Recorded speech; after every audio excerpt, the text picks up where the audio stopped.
podcast que você ouve agora é uma produção da Backroom Studios.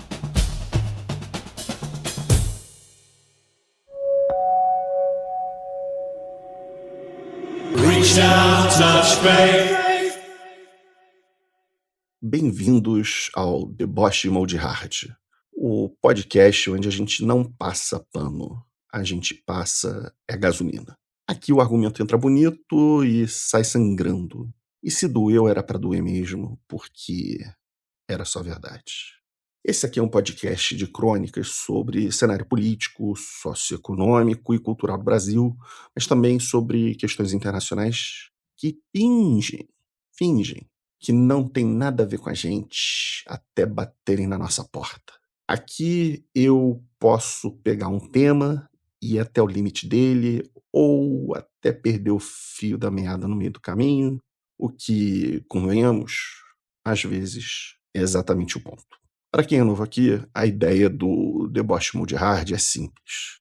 Falar daquilo que não caberia no outro podcast da Backroom, que é o EDB. Ou porque o tópico aqui é mais ácido, ou porque o episódio é mais longo, ou porque simplesmente não tem estrutura nenhuma. E deixa eu avisar vocês de uma coisa importante. Aqui eu só tenho alguns talking points. Papel e caneta. Só isso.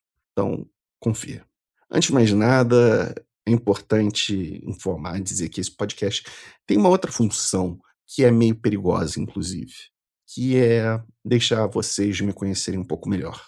Não aquele back persona, back personagem, back que entra no ritmo do episódio dos Estados Unidos do Brasil, mas o back pensando em voz alta. O que pode ser um erro, um grande erro. E ó, antes que alguém venha com papo de me transformar em qualquer coisa, em paraia, guru, metido a pseudo Nostradamus, qualquer coisa assim, tira da reta. Eu não fui, eu não sou e não tenho a pretensão de ser no futuro, nada disso. Recado rápido, mas importante, né? Esse podcast é da produtora Backroom Studios. Nós somos uma produtora independente, isto é, no bom português, sem edital, sem patrocínio estatal, sem patrocínio ou sem padrinho. É feito na pura amor, extrato de suco de ódio e também para pagar os eventuais boletos e a equipe da produtora. Então, se você quiser ajudar e puder ajudar, qualquer valor é muito bem-vindo. Qualquer valor mesmo. Pode ser R$ 4,20. Aí você manda seu Pix pro nosso e-mail, que é o contato@backroom.com. Back é com B-E-C-K, room é com R-O-O-M, é tudo juntinho, então é contato@backroom.com. E claro, por favor, dá aquelas 5 estrelinhas no Spotify, segue a gente por lá, ou no seu tocador de podcasts favorito, sua plataforma favorita, porque isso ajuda muito mais do que simplesmente parece. Agora sim, vamos lá, vamos pro episódio. Eu estava lendo no doutorado em Direito Constitucional Digital um italiano. E sempre começa assim algumas das histórias, né? Você acha que vai ler sobre o que um italiano tem a dizer e acaba terminando a obra questionando a base, a fundação da civilização ocidental. O nome do autor é Ugo Mattei, sem trocadilhos, meus caros e camaradas. E o livro basicamente diz o seguinte: o direito está acabando. Não no sentido de, vai acabar tudo, vai ter caos, vai ser Mad Max Furiosa, vai ser algo assim. Não. É mais no sentido de que ele está sendo substituído.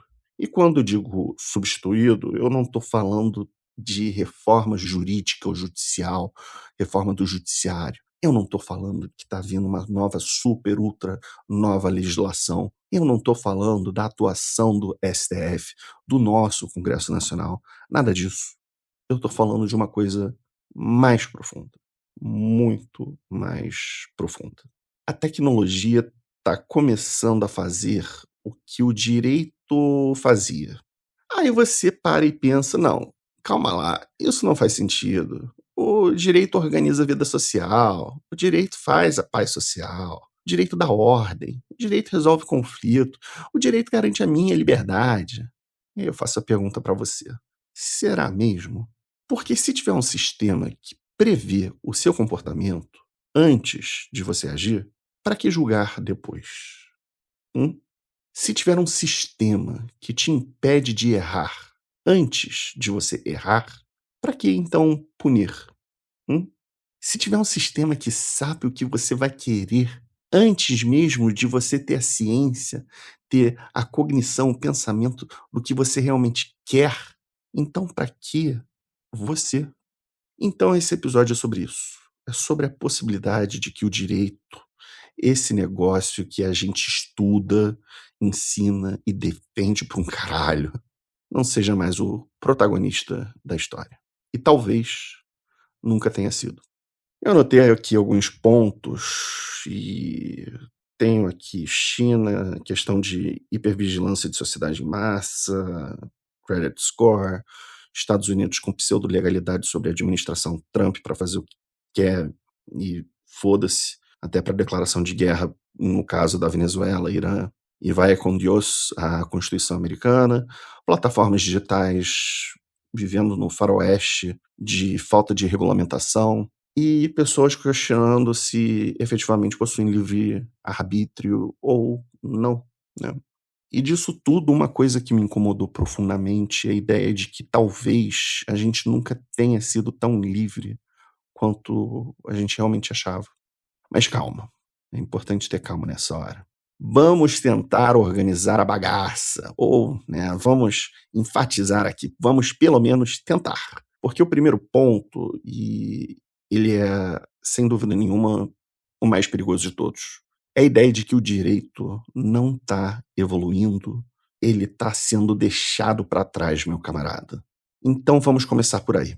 Eu dividi esse episódio com os talking points em alguns blocos. Primeiro, só para vocês acompanharem o raciocínio, é justamente com o título da obra do Hugo Matei, O Fim do Direito. O fim no sentido de a morte do direito, e direito aqui é com D maiúsculo. Ou talvez podia dar o nome desse bloco de, sei lá, talvez a gente nunca tenha tido controle, né? Tá, antes de continuar, deixa eu situar vocês um pouquinho melhor aqui. Eu tô no segundo ano do doutorado em Direito Constitucional e Digital e acabei de ler esse livrinho, um livrinho daqueles perigosos, daqueles que em alguns estados democráticos de direito poderiam ser censurados à torta e direito, e é do italiano Ugo Mattei, com 2 T's, e se chama em italiano, peço desculpa aos nossos ouvintes que falam e entendem italiano perfeitamente, no original se chama La fine del diritto, ou O Fim do Direito, numa tradução livre. É um livro de 110 páginas e recente também, 2025. Eu saí desse negócio muito incomodado, mas não incomodado tipo dando uma de Monark, da época que ele estava num podcast ultra famoso, de falar eu discordo, ou coisa assim, um meme, mas incomodado tipo, puta merda, Hugo Matei pode estar certo. Porque o que esse cara faz é pegar tudo aquilo que a gente já acreditava sobre o direito, juiz, liberdade, responsabilidade, sujeito, empresas, corporações e tecnologia, e ele desmonta, sem gritar, sem militância barata, sem thread no Twitter ou no Untruth, Antisocial, no Blue Sky, ou seja lá o que for. Hugo Matei na obra, ele só desmonta. E o pior, com exemplos, com método e com muita calma. Então hoje eu vou fazer uma coisa meio perigosa. Eu vou usar partes dessa obra, principalmente da introdução, também de um fichamento que eu fiz, obviamente, para o doutorado, e estou com ele aqui do lado, uma colinha, para quando for necessário, para ir construindo com vocês um raciocínio, uma ideia. E a ideia aqui não é que esse episódio seja uma aula, não é também um paper, um artigo acadêmico, é quase um experimento mental coletivo, vamos chamar assim. Porque a tese dele, logo de cara, é essa aqui, ó. O direito não está evoluindo. E ele está sendo retirado de cena diante de um excesso tecnológico. E quando eu li isso, eu pensei, não, calma, exagero. E não é. A gente parte para perceber que ele começa com duas situações, duas cidades, dois sistemas, dois mundos. E nenhum funciona como você pensa. De um lado a gente tem a China e o outro os Estados Unidos. Na China, você tem câmera em tudo quanto é lado e tudo mesmo. Não é vigilância. Na perspectiva cultural deles, é mais o ambiente, é o status quo. Você não entra num sistema de vigilância, você já está dentro. E aí você pensa, beleza, controle total, ninguém sai da linha aqui. Não.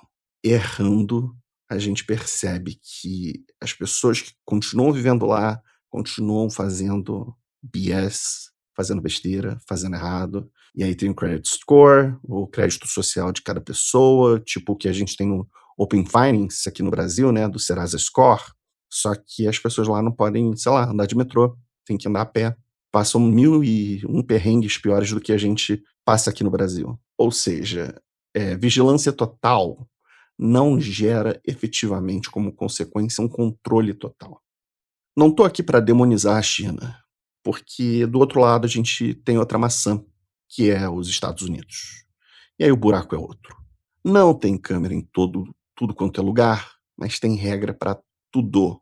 Tudo. E o mais importante, a sanção ela é automática. Você estacionou no lugar errado, é multa, meu amigo. Passou do limite de velocidade, é multa. Respira fora do padrão. Calma, aí não chegou nesse ponto. Mas já, quem sabe, se você respirar fora do padrão, é multa na certa. E aí você tem um sistema nos Estados Unidos que funciona assim, sem juiz, sem diálogo, sem devido processo legal e sem contexto. É só execução, é só automação. Agora pensa comigo, qual desses dois sistemas é o mais, entre aspas, jurídico? Nenhum. A primeira bomba, e essa aqui é grande. O que o Matei está tentando dizer é o seguinte: nem a vigilância da China resolve o problema e também nem o direito resolve o problema. Porque o problema é outro. O problema é que ambos estão sendo ultrapassados. E a tecnologia não ajuda o direito. Ela está substituindo o direito. Isso aqui é crucial de entender. Crucial. Não é tipo, vamos usar inteligência artificial para melhorar o judiciário. Olha como, no Brasil, 27 estados, cada tribunal de justiça tem sua própria aplicação de inteligência artificial. Olha como essa legal tech está usando automação nos seus processos. Não é sobre isso. É tipo, para que poder judiciário? Se você tem um sistema que coleta dados o tempo inteiro, analisa comportamento o tempo todo, ele consegue, dado o volume, dada a variedade, diversidade de dados, ele já consegue prever ações, e ações significativas. E para esses algoritmos e seus respectivos senhores da casa grande dos data centers, né? Para que esperar o conflito acontecer? Para que julgar depois se você consegue evitar tudo isso antes? Isso muda o game, muda por completo tudo. Você não julga mais, você antecipa. Em vez de estar aqui, você não está mais punindo, você está condicionando. Você não mais está interpretando a lei, você calcula. E aí o direito começa a parecer meio mise-en-scène, meio decorativo, pano de fundo, meio teatral. E é por isso que a gente precisa tratar sobre excedência tecnológica, ou, que eu gosto de falar aqui, deu ruim. Esse é o conceito-chave que o Matei traz. Excedência tecnológica. E na minha tradução, essa expressão significa, é que, meu irmão, a tecnologia é o gigante que cresceu tanto, tomou tanto whey protein, tomou tanto anabolizante, que deixou o direito, que é o que os fisiculturistas de tanto tomar anabolizante tomam, se olhar para a sunguinha deles, ficou pequenininho. O direito virou minhoca. E peço desculpas aí se alguém fisiculturista aí e levou a sério a piada de mau grado, mas a grande questão é que a tecnologia está chegando a um ponto que o direito tem um papel hoje quase que irrelevante, porque a tecnologia não cabe mais dentro do direito. Ela transborda, e quando transborda, ela ocupa. Então aqui a gente percebe que tem 3 camadas para esse problema. E Aqui eu acho que a parada fica mais interessante ou possivelmente mais assustador. O primeiro é o político. O poder sai do Estado e vai direto para a infraestrutura. Não, mas pode vir aí um cara e falar: quem manda é o Congresso, quem manda é o chefe do Senado, é o chefão lá da Câmara de Deputados. Ah, tá, vai lá então. Quem decide o que você vê, meu amigo? Quem decide o que viraliza? Quem decide o que some ou que não emerge na sua timeline? É o código, é o algoritmo, não é o voto. Segundo aspecto desse problema é o platô econômico, que dados, como muita gente utiliza no direito digital e analisa essa questão, tem uma expressão corriqueira que talvez muitos ouvintes já devem ter ouvido falar que dados viram um novo petróleo. Mas isso não é uma frase estilo de LinkedIn, é quase que literal. É que quem tem esses dados, esses data centers, esses data lakes, com todos os nossos dados, assim, nosso nome completo, CPF, idade, gênero, religião, doenças sérias, se a pessoa, até dados sensíveis, de acordo com a Lei Geral de Proteção de Dados, se a pessoa é, tipo, soropositivo, quem detém todo esse banco de dados detém o poder. Isso é perigoso. Detém tanto poder que mesmo depois que a gente venha a falecer, esses dados continuam a produzir valor. Então, diferente da analogia, que é a comparação literal ao petróleo, já que o petróleo é um recurso finito, escasso, os nossos dados geram valor mesmo após a nossa morte. E quem não tem hoje em dia dado? E aí eu vou para o terceiro platô desse problema, que é o antropológico. E aqui deu errado. É bem no estilo, aqui fudeu, meu amigo. O indivíduo muda. Você deixa de ser sujeito e vira padrão. Você deixa de ser pessoa, começa a virar uma previsão. Você não é mais você. Você é uma estatística associada, correlata a um CPF. E o direito, ele chega tarde e sempre chegou tarde. O direito, ele sempre funcionou e continua insistindo no erro de funcionar assim, ex post, né? Para os meus colegas advogados, né? Que eu não advogo mais, mas no contencioso que digo, mas que amam fazer uso de brocardos latinos, né? Ex post, o que é ex post? É que vem depois, né? Depois do fato, depois do dano, depois do merdelê, depois da merda. Já a tecnologia funciona assim, ex ante, antes de tudo. Ela vê o comportamento antes de virar ação. E aí é game over. Acabou o jogo. Porque quem age antes sempre ganha de quem reage depois. E aí, assim, pra esse episódio, vem aquele. Eu vejo, às vezes, no YouTube, eu vejo, às vezes, uma ou outra palestra que eu tento acompanhar e eu tento levar a sério quem tá lá no palco por respeito. Vem aquele discurso bonito, né? De o direito vai se adaptar ao século XXI. O direito sempre evoluiu. O direito, ele tende a acompanhar as mudanças e as necessidades da sociedade. É foda pra não rir, porque a gente tá rindo da própria merda em que a gente se encontra. A gente tá rindo da própria... o status quo, o lugar, espaço e tempo em que nós nos inserimos. Dá uma olhada nas empresas de tecnologia, na Palantir, no Peter Thiel. Dá uma olhada no discurso dessa gente, do Moldberg, do Yarvin, do Janusz Varoufakis. Dá uma googlada. Eles estão falando de anticristo, estão falando manifesto próprio de empresa e estão falando que, meu amigo, a gente está aqui para dominar o mundo e acabou, ponto, acabou. E você não faz parte do nosso clube. Então, é isso. Procura essa gente, procura, e depois escuta de novo esse episódio. Talvez as coisas possam fazer um pouco mais sentido. É uma galerinha que é do grupinho ali, maluco, né? Bem maluco das ideias, e uns são bem burros, que é do aceleracionismo do Vale do Silício, né? O aceleracionismo alt-right, né? Tendo aí como um dos fundadores, um dos papas, o Nick Land. Mas, voltando aqui, o ponto que eu quero chegar é que o direito, ele acaba... o direito vai chegar pro algoritmo e ele vai falar algo do tipo: Vossa Excelência Algorítmica, vamos respeitar o contraditório, o direito de resposta, o direito de defesa, o direito de não produzir provas contra si mesmo, vamos respeitar o devido processo legal? E aí vem lá a Vossa Excelência algorítmica, né, e responde, já decidi, inclusive antes de você pensar nisso. E essa parte aqui incomoda. É aqui que o negócio pega. Porque talvez o direito nunca tenha sido tão essencial quanto a gente acha. Talvez ele tenha sido só uma forma eficiente, até certo ponto, de organizar um mundo para não parecer que o mundo é direito natural, terra de ninguém, lei da selva. Talvez tenha sido uma forma que a gente não tinha tecnologia suficiente para tudo ser organizado e automatizado sozinho. Mas agora tem. E para fechar esse bloco, queria só lembrar que o que o Matei está sugerindo não é que o direito acabou. É pior. É o fato que ele está sendo substituído sem a gente perceber. Isso é infinitamente pior. Porque quando algo acaba, você sente, você percebe na hora. Mas quando algo está sendo substituído, você continua achando que ele é o que manda. Quando já não manda em mais porra nenhuma.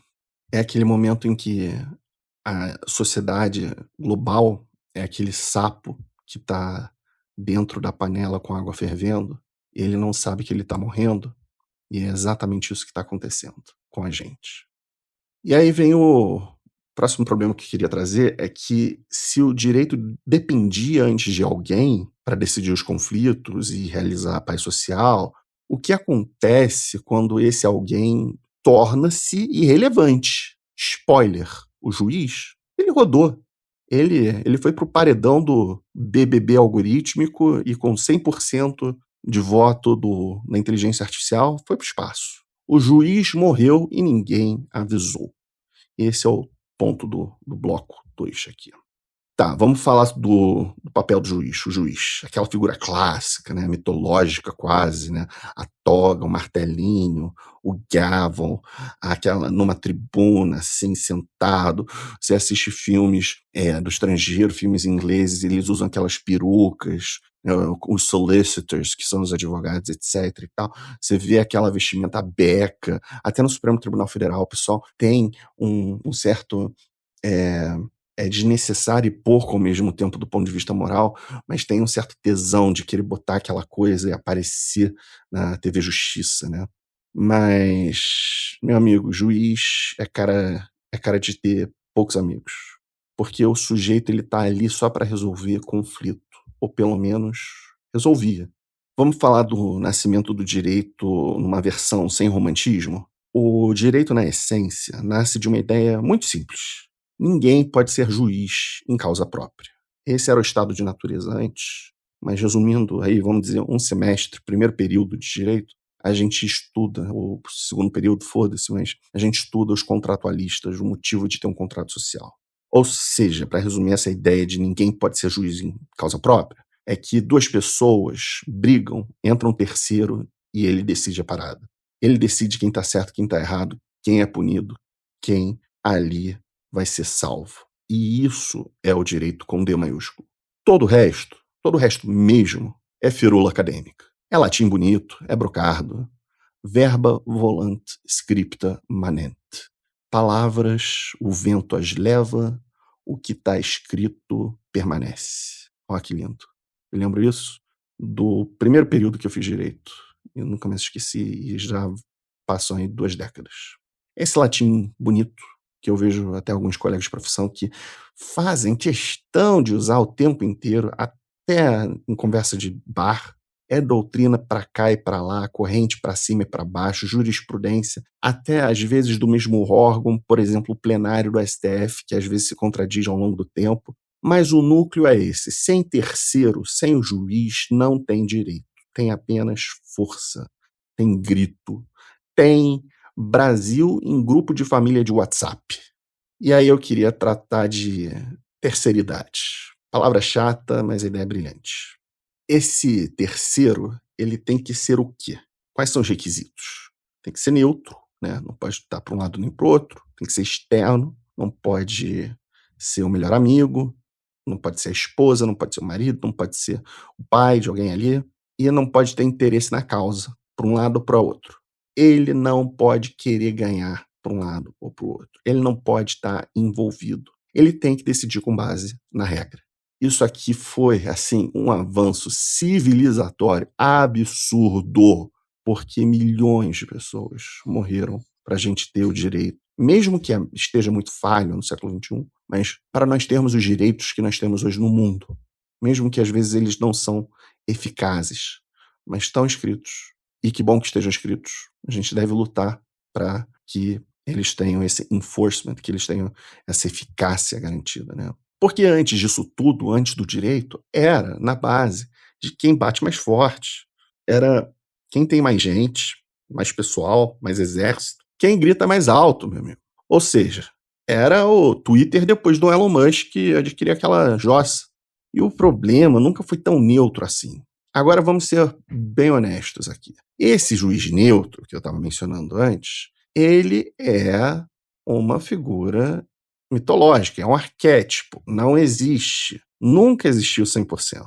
O juiz sempre teve influência, sempre teve poder, sempre esteve no meio da política, mas ele ainda era uma referência, uma ilusão útil, prática para a sociedade, um teatro que funcionava até agora, porque agora a gente começa a perceber o começo do fim.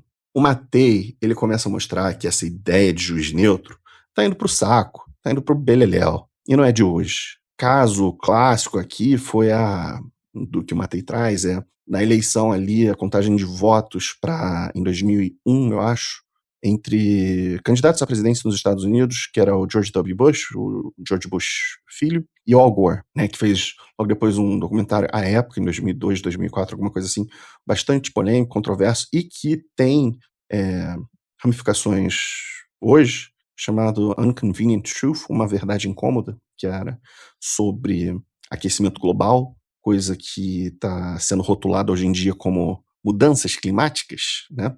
Mas isso é marketing. Agro é tech, agro é pop, agro vende, né? E aí, no caso, o Matei, só para voltar aqui, ele trata justamente da eleição do Bush contra Gore, sobre os votos ali da Flórida, de recontagem e tudo mais, e a Suprema Corte, o STF dos Estados Unidos, naquela época, decidindo a eleição. Decidindo o juiz, o STF americano, decidindo a democracia, a eleição. E aí você olha para aquilo e pensa, isso aqui é direito ou é política travestido de direito? Pois é, né? E aí a gente entra na questão de estado de exceção, ou como eu prefiro perceber aqui, o direito some quando aperta. Depois do 11 de setembro de 2001, o mundo ele entrou meio que em modo pânico, pelo menos no Ocidente, e aí surgem coisas tipo Guantánamo, presos sem devido processo legal, terroristas nomeados indo para lá, detenções sem processo algum, direitos humanos totalmente ignorado por mais de 20 anos, decisões fora do sistema. O direito não normatizou, não criou a norma, a lei, o artigo, o inciso, que dê conta da caixinha para legalizar, para legitimar as ações depois do 11 de setembro. E aqui eu não estou querendo defender necessariamente o cara da Al-Qaeda, o cara do Talibã, não é isso. É defender o devido processo legal, é defender os nossos direitos. Porque se essas regrinhas de estado de exceção, se a exceção vira regra, vale tanto para eles, quanto para mim, quanto para você. Então o juiz, o papel dele, sumiu. Ou pior, virou coadjuvante do poder. Não, mas isso é sim exceção. Claro, que só acontece quando interessa, para valer. E a parte mais perigosa e menos falada, agora vem o ponto que quase ninguém percebe, que o direito não está sendo destruído só pelo Estado. Ele está sendo privatizado.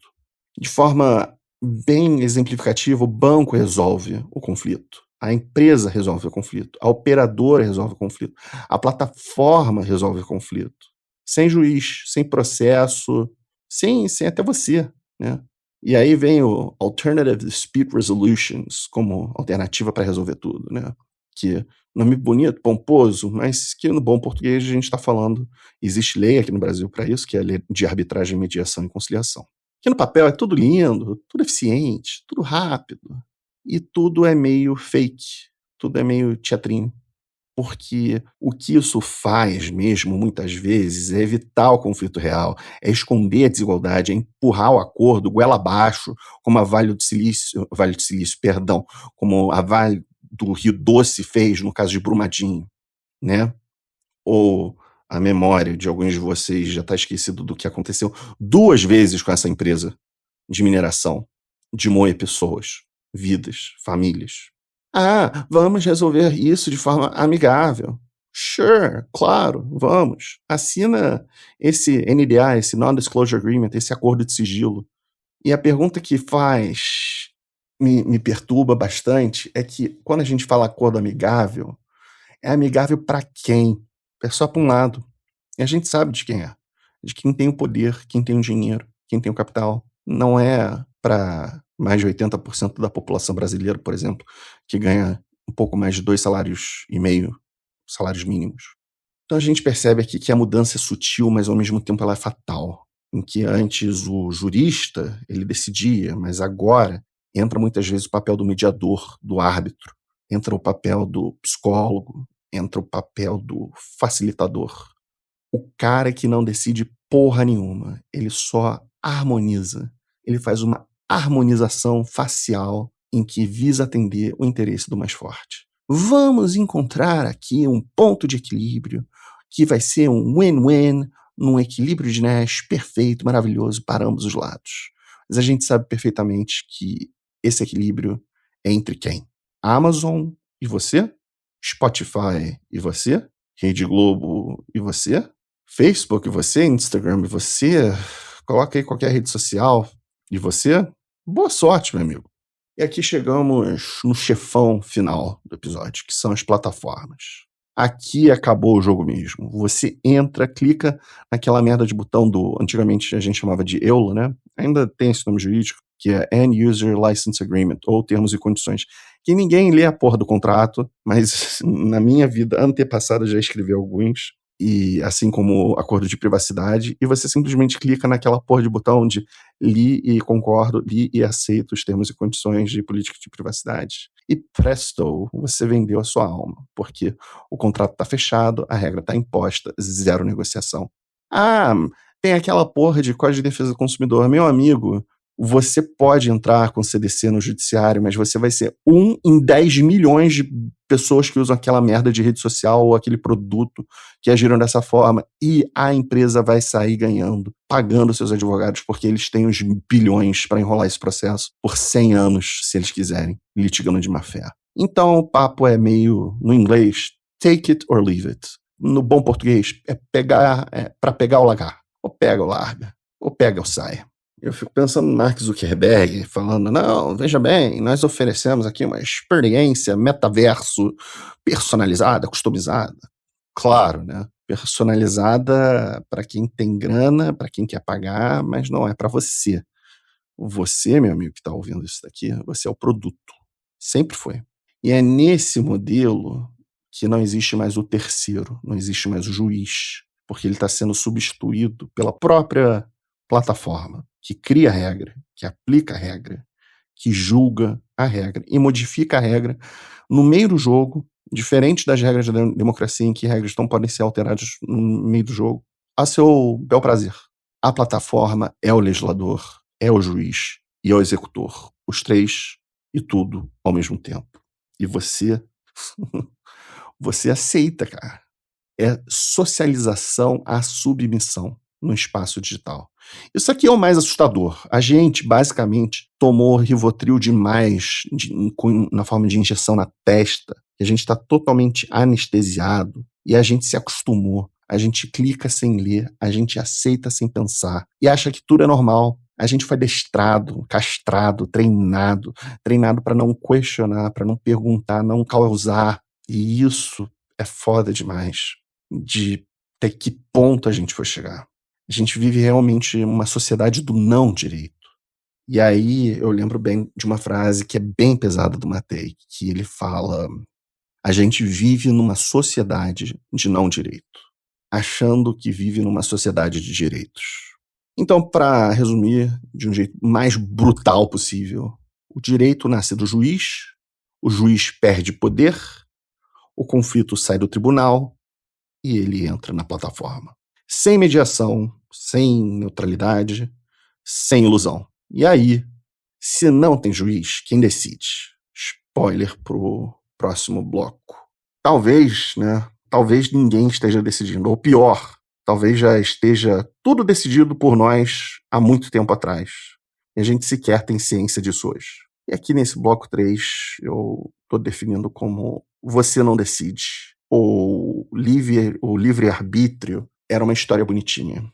Tá, agora a gente entra na parte que começa a incomodar de verdade, porque até aqui dava para fingir que o problema era institucional, né? Ah, o juiz perdeu o seu poder.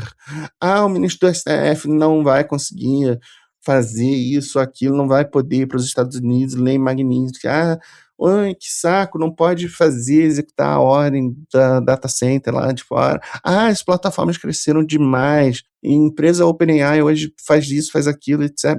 Beleza, mas agora não.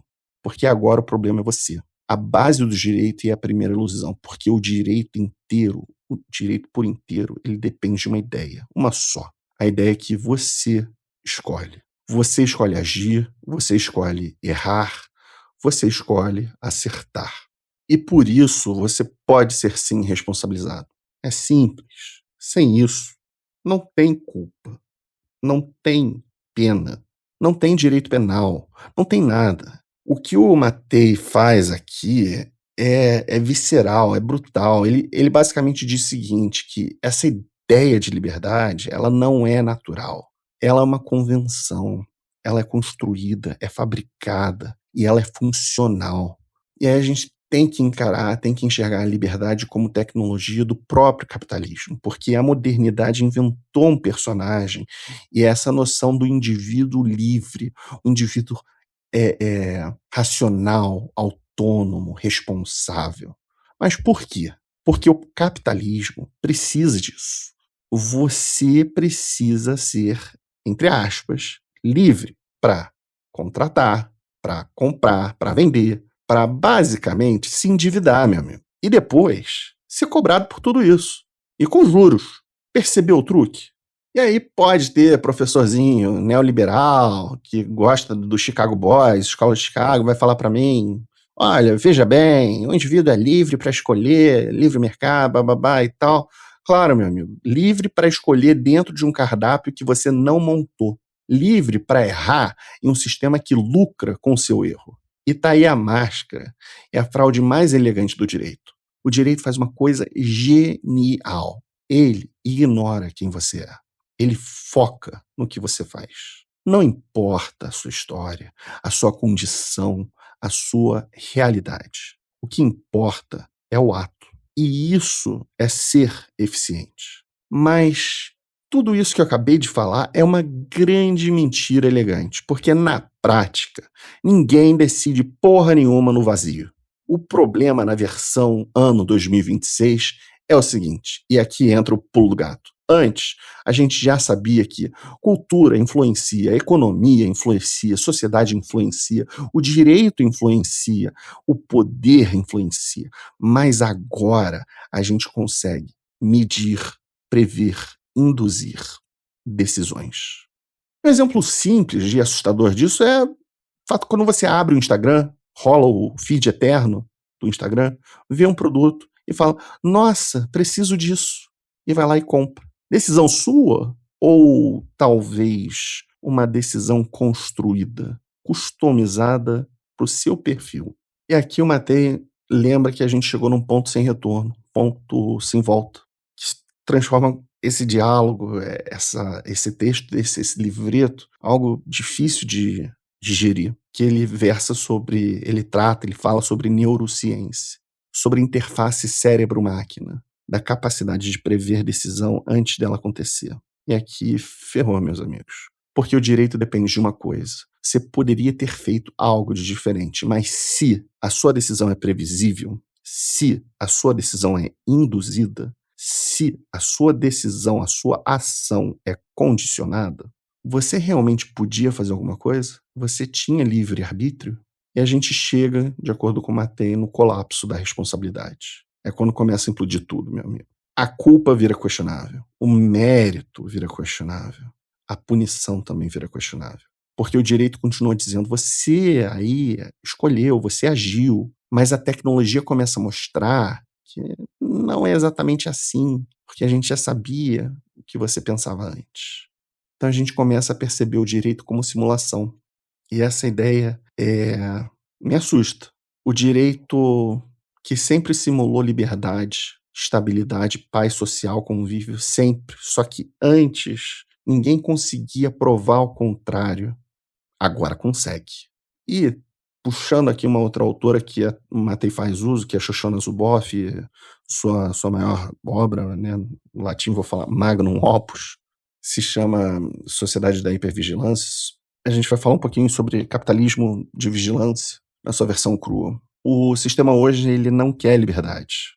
Ele busca, ele quer previsibilidade. Ele quer o consumidor previsível. O consumidor previsível ele vale mais do que um cidadão livre.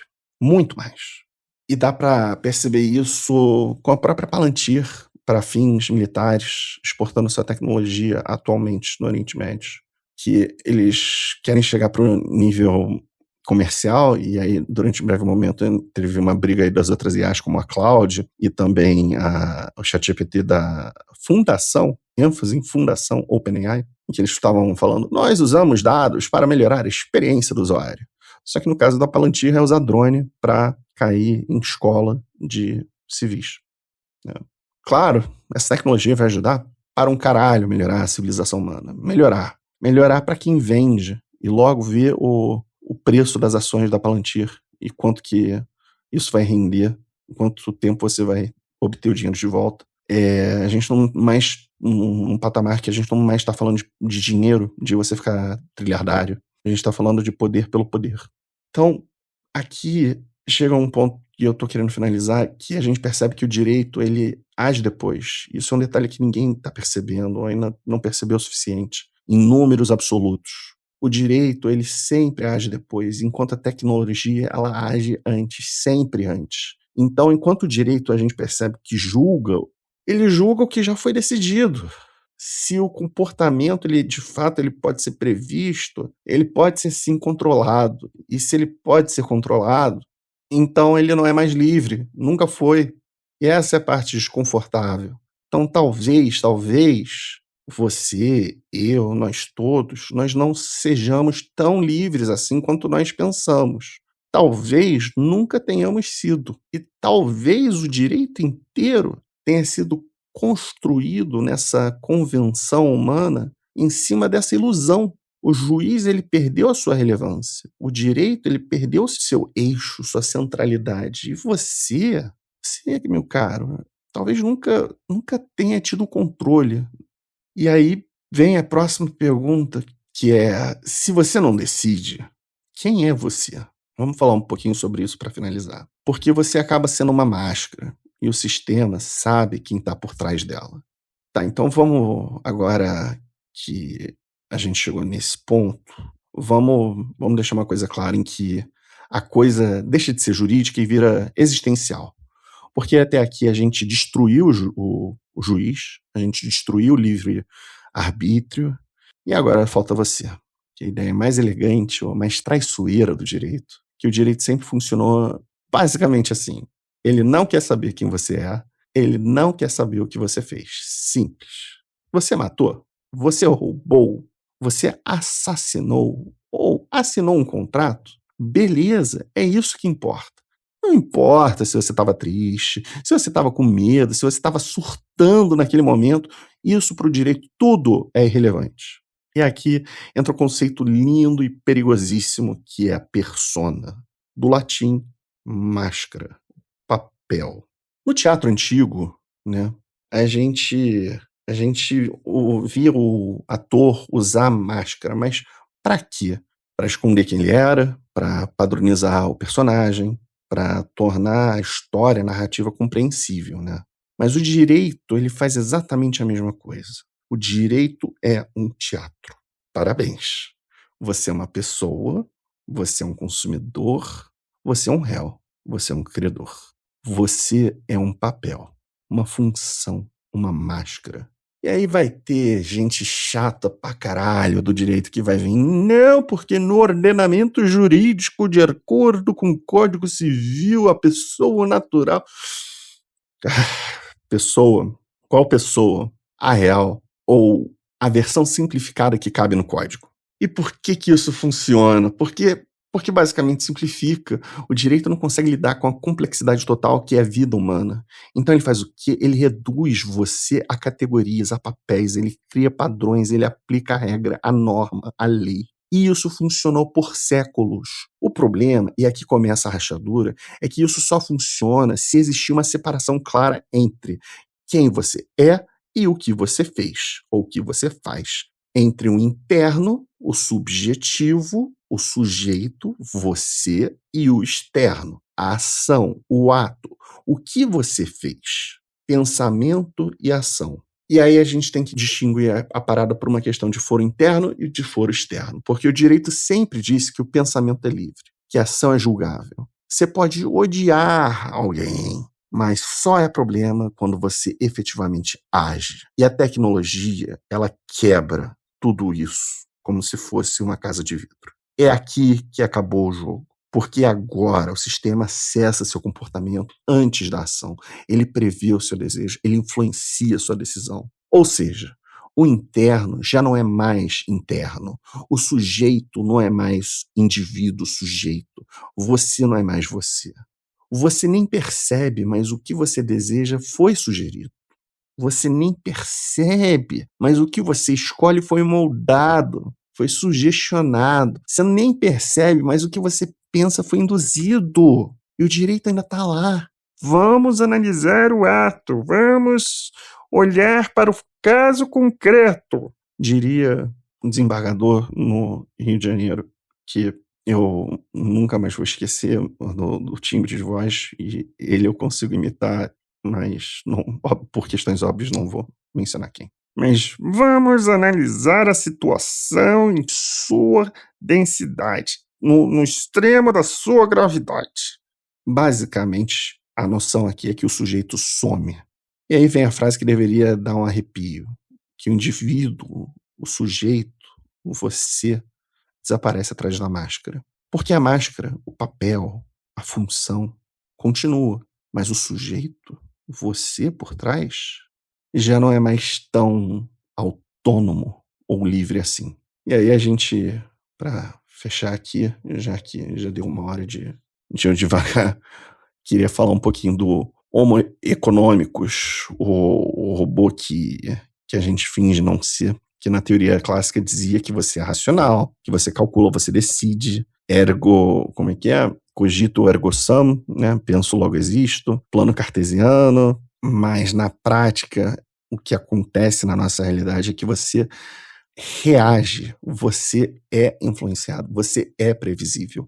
E não sou eu falando isso, sou eu descrevendo a nossa realidade interconectada entre digital e mundo pseudo-offline, porque não é porque você não está na rede social que metadados sobre a sua vida não estão sendo coletados há longuíssimo tempo.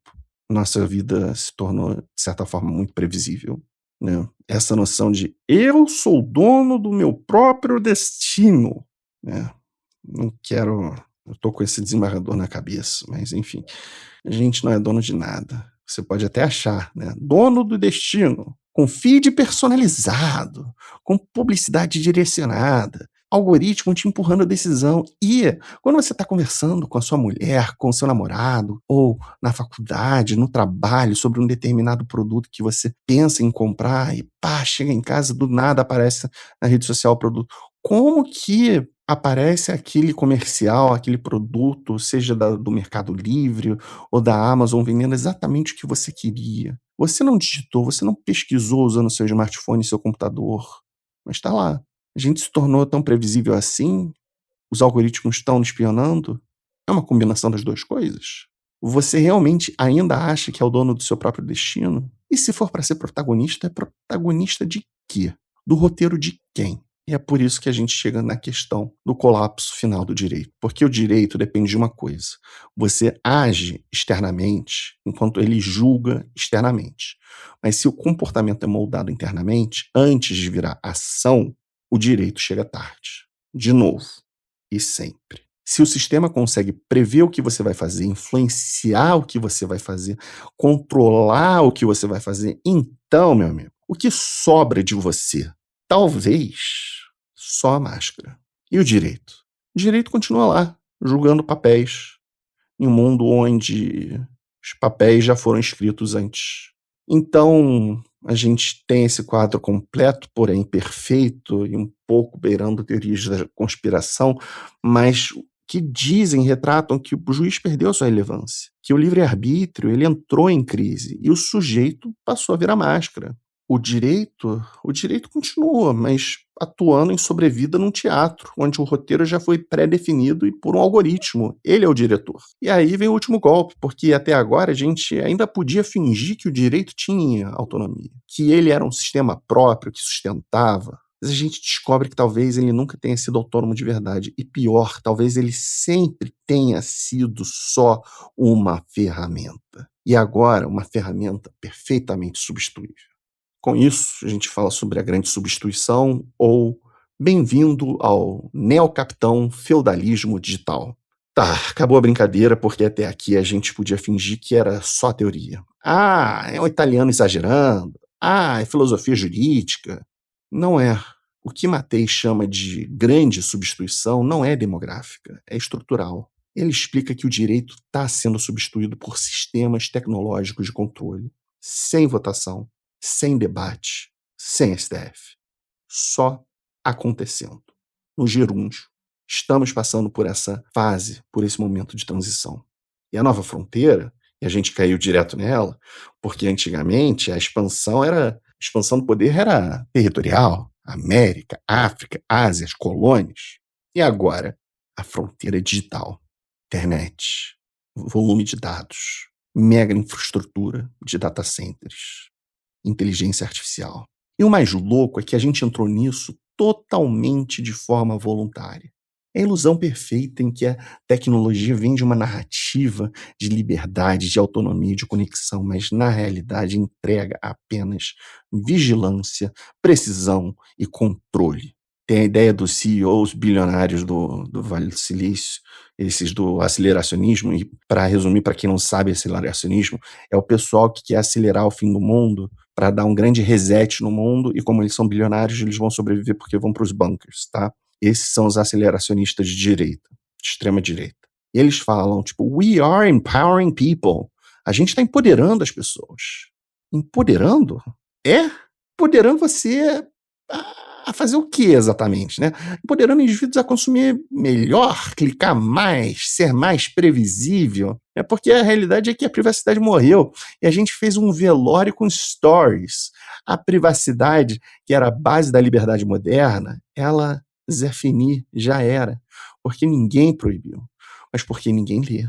Todo mundo aceita. Tudo é condicionado. É pegar ou largar, aceitar ou sair. Pede para sair. Sempre isso. Take it or leave it. Essa é a nova Constituição. Essa frase é talvez a mais importante. Take it or leave it. Pegar ou largar. Porque não tem negociação, não tem debate, não tem direito, não tem votação, eleição, não tem julgamento do STF. Tem apenas imposição. E essa noção de neofeudalismo digital, isso sim, é isso mesmo que eu queria falar. De noção de feudalismos com essas big techs, é que eu matei, eu concordo com ele, vai pro tudo ou nada. Que as plataformas são os novos senhores feudais. Muito parecido com a obra Tecnofeudalismo do Varovax. E você, ouvinte, você ao mesmo tempo é usuário, cliente, dependente. Ou seja, você é súdito. Bem-vindo de volta à Idade Média. Só que com Wi-Fi. O poder, hoje, eu percebo que ele não é mais jurídico ou político tradicional, ele é econômico e tecnológico. É uma ideologia que puxa pela tecnologia, uma um aceleracionismo tecnológico desenfreado, com ultra gastos financeiros, econômicos, é um abuso disso tudo e dos recursos naturais na Terra. Não é à toa que o preço de tudo está subindo no mundo de uma forma artificial. Estou falando desde placas de vídeo, memória RAM, para quem gosta, quem é nerd e gosta dessas coisas, mas que afeta o setor automotivo, a aviação, afeta todo o escoamento de produção de grãos, de tudo, porque depende dessa tecnologia. O conflito no Irã, por exemplo, existe uma empresa no Irã que é responsável por 70% de todas as placas de computadores do mundo, placa aquela PCB, aquela placa verde, que geralmente é um verde musgo, né? Vocês sabem que placas eu estou falando, não necessariamente uma placa-mãe, mas pode ser outra placa, pode ser uma placa de vídeo, enfim.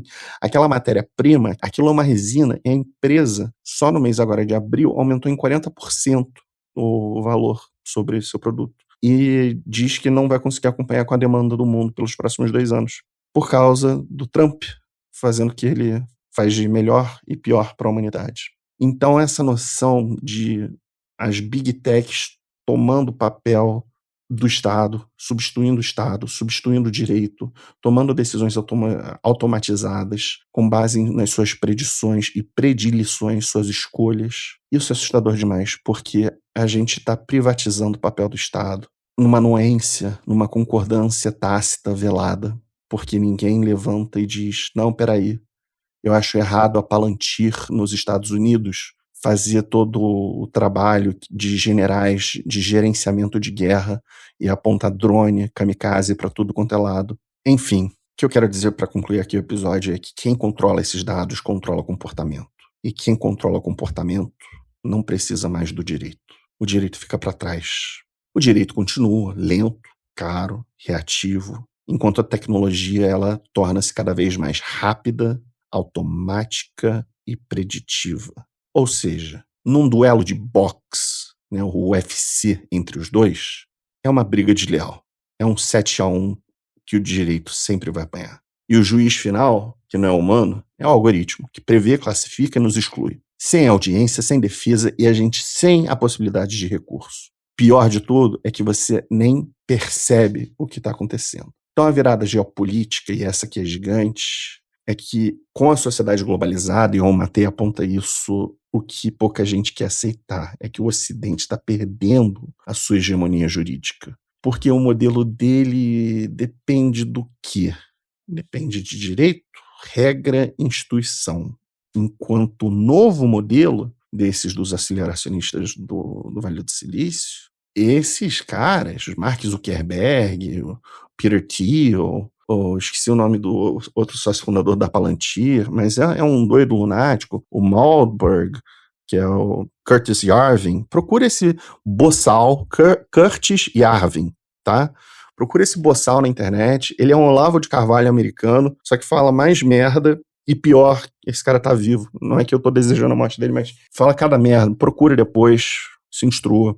E aí a grande comparação é que enquanto o que eu estava divagando antes o modelo antes ele dependia de direito, regra, norma, instituição, separação de poderes, essa bosta toda, enquanto o novo modelo ele depende apenas de data centers, infraestrutura, recursos hídricos, eletricidade, controle direto, tecnologia. E aí entra China. Porque enquanto o Ocidente ainda discute direito digital, marco civil da inteligência artificial, está até hoje no Congresso Nacional. 2 anos de juristas, 908 páginas de anteprojeto, ficou debaixo do bracinho ali do ex-presidente do Senado, Rodrigo Pacheco. Está parado, né? A gente discute governança de princípios éticos de inteligência artificial há 30 anos. Existe uma expressão chamada ethical washing, que é tipo lavagem de princípios éticos, ou seja, ninguém aqui discute, ninguém aqui vai levantar o braço e estufar o peito, levantar da cadeira e gritar, eu sou contra o princípio da supervisão humana de algoritmos de grande impacto. Ninguém vai fazer uma merda dessa, né? Em sã consciência. Não, todo mundo é a favor dessa merda, todo mundo é a favor do princípio da supervisão humana de algoritmos, principalmente os de grande impacto ou de alto risco. Né? E a gente tem concordado a falar a mesma frase pelos últimos 30 anos.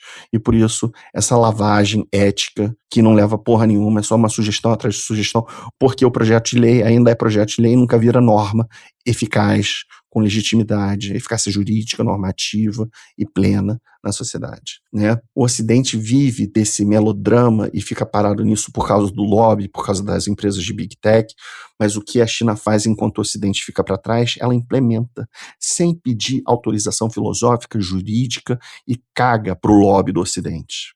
Precisamos criar um comitê para discutir os impactos neossociais sobre a vida dos indivíduos com inteligência artificial. É o que algum doutrinadorzinho de merda poderia falar americano sobre o uso de IA no mundo. Claro, né? Enquanto isso, o sistema já está sendo rodado a 220 mil rotações por milissegundos. E para fechar aqui, o destaque final do Matei, que é seco, e não tem meio termo. Ele simplesmente vai direto a algo pouco parecido com a provocação que um autor que eu gosto muito, que é o Mark Fisher, com a sua obra-prima Realismo Capitalista, e ele é aceleracionista, mas ele é dos bens, tá? Ele é um bonzinho, tá?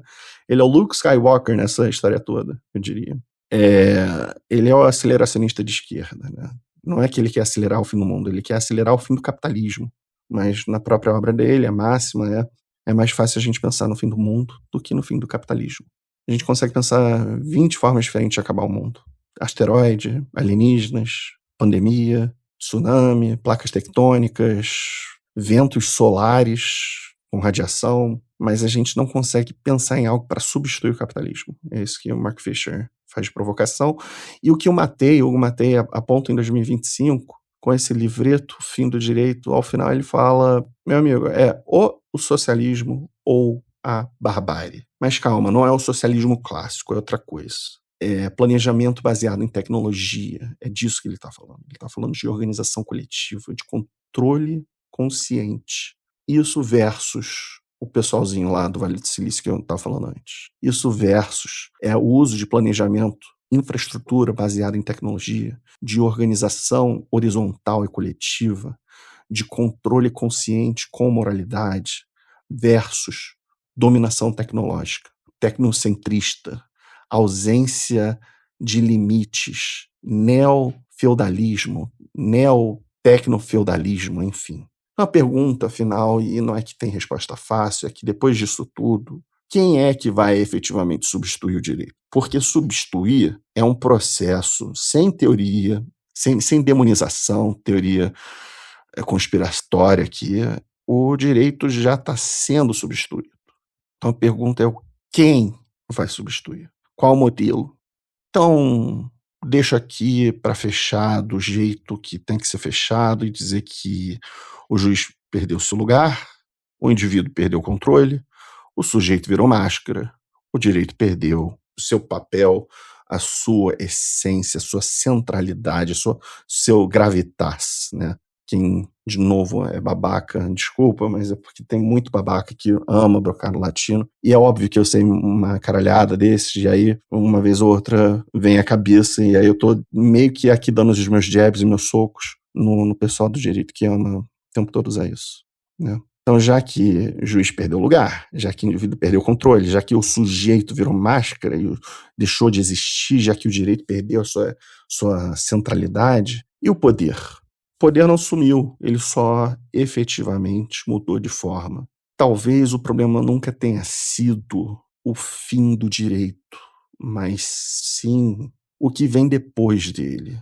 E se você ainda acha que isso aqui é exagero, relaxa. O sistema já decidiu por você. Modo hard, desligando.